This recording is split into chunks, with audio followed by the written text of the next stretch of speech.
सरगम studio Bodhgaya.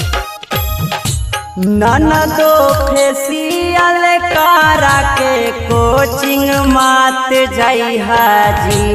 ननदो facial करा के कोचिंग मात जई हाजी।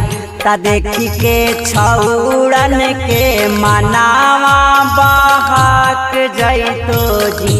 ता देखी के छौड़न के मनावा बहाक जइतो जी।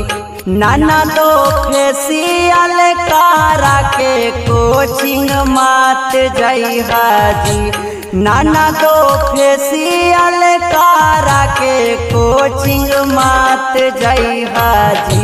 ता देखी के छौड़न के मनावा बहाक जइतो जी। ता देखी के छौड़न के मनावा बहाक जइतो जी।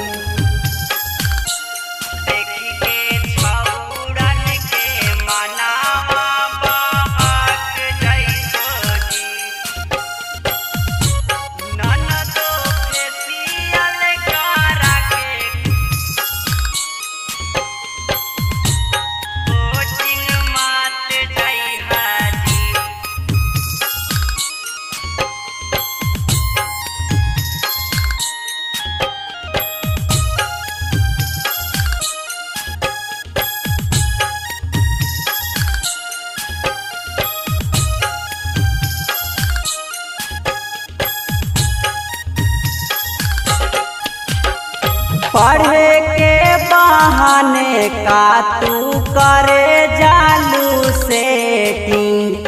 पढ़े के बहाने का तू करे जालू सेटिंग।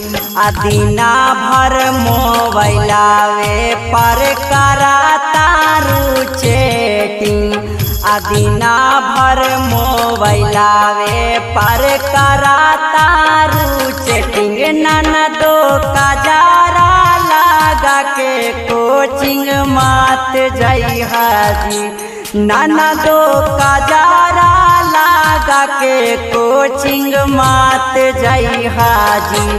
ता देखी के छौड़न के मनावा बहाक जइतो जी।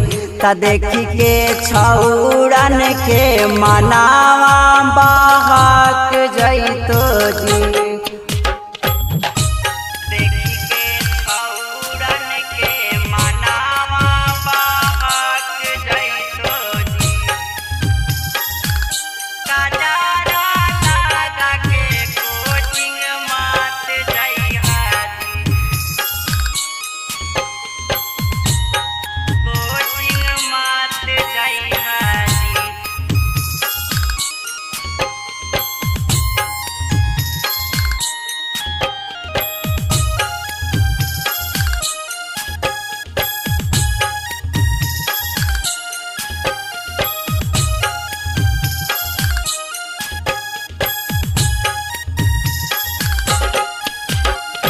अबही हबे तो हर कमासिन उमरिया।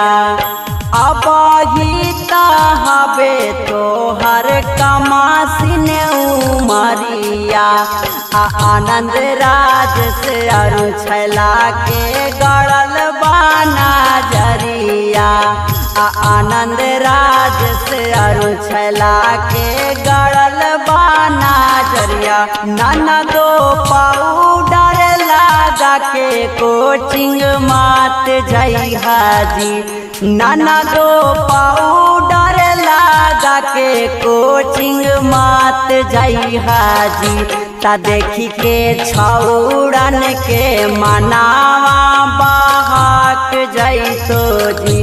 ता देखी के छौड़न के मनावा बहाक जइतो जी।